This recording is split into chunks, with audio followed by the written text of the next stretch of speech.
बोलो सतगुरुदेव की जय।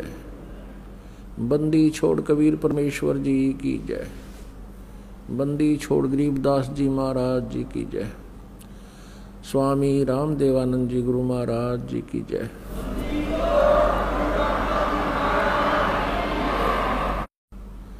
बंदी छोड़ दयाल जी तुम तक हमारी दौड़े, जैसे काग जहाज का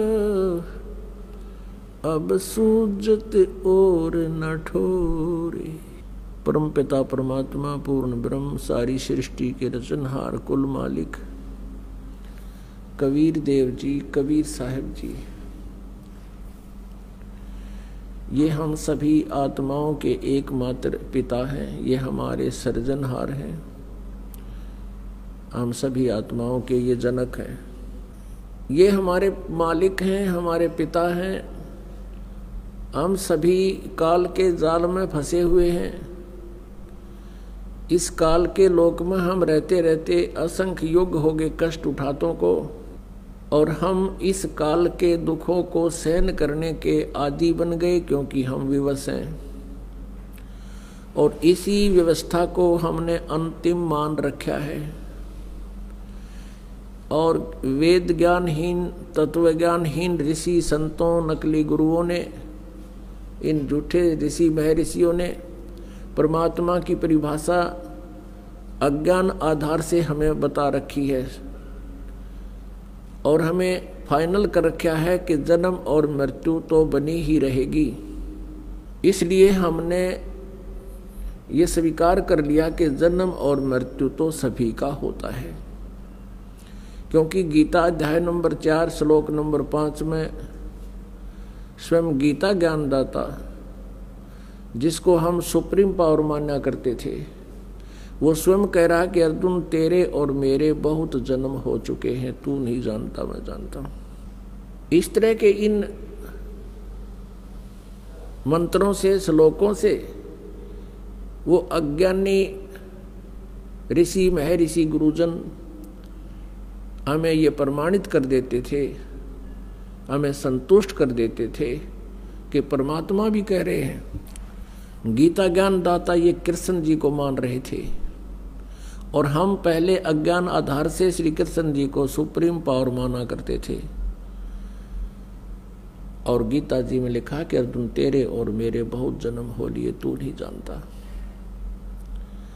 लेकिन ये अज्ञानी इन सदग्रंथों को समझ नहीं सके, जिस कारण से इन्होंने उन मंत्रों के विषय में कोई जानकारी नहीं दी, जिसके विषय में ये स्पष्ट किया हुआ है कि उस पूर्ण परमात्मा जो गीता ज्ञान दाता से अन्य है, उसकी सत भक्ति करने से जन्म और मृत्यु सदा के लिए समाप्त हो सकती है, और उस सनातन परम धाम को ये साधक चला जाता है, जहां जाने के बाद फिर लौटकर कभी संसार में नहीं आता।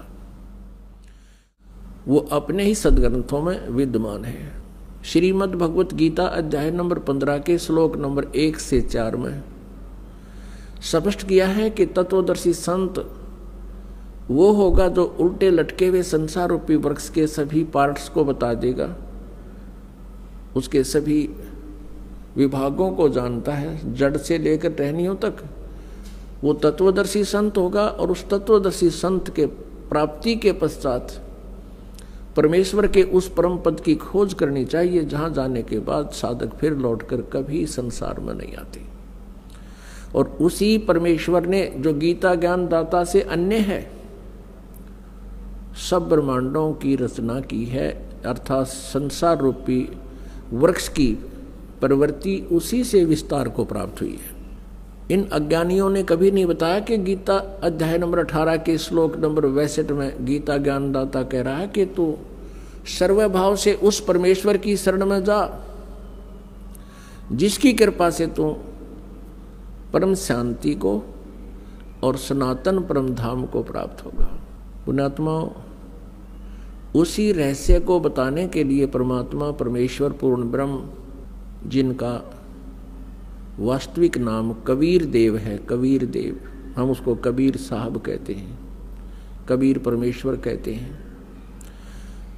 वो परमात्मा स्वयं अपने सतलोक स्थान से, उस सनातन परम धाम से, जहाँ जाने के बाद फिर प्राणी जन्म मृत्यु में कभी नहीं आता, तो वो परमात्मा स्वयं वहाँ से चलकर गति करके आते हैं अपनी प्यारी आत्मा को, जो अच्छी आत्माएं हैं, जो ज्ञान ग्रहण करने योग्य होती हैं, उनको आकर के वो ज्ञान बताते हैं और उसको अपने से पूर्ण परिचित करा के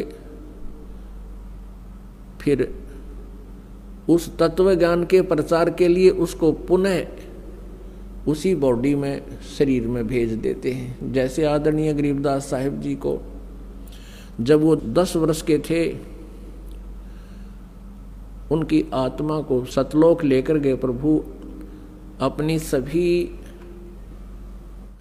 समर्थता से अवगत कराया, ब्रह्मा जी, विष्णु जी, शिव जी आदि की स्थिति से परिचित कराया, पूरे ब्रह्मांडों की रचना के विषय में जानकारी दी और फिर उनको वापस शरीर में भेज दिया था, क्योंकि उधर से कुल के लोगों ने उस बच्चे को मृत जानकर अंतिम संस्कार करने के लिए चिता पर रख दिया था। फिर वापस परमात्मा ने उस आत्मा को पूर्ण परिचित करा करके वापस भेज दिया, शरीर में प्रवेश कर दिया, फिर वो बच्चा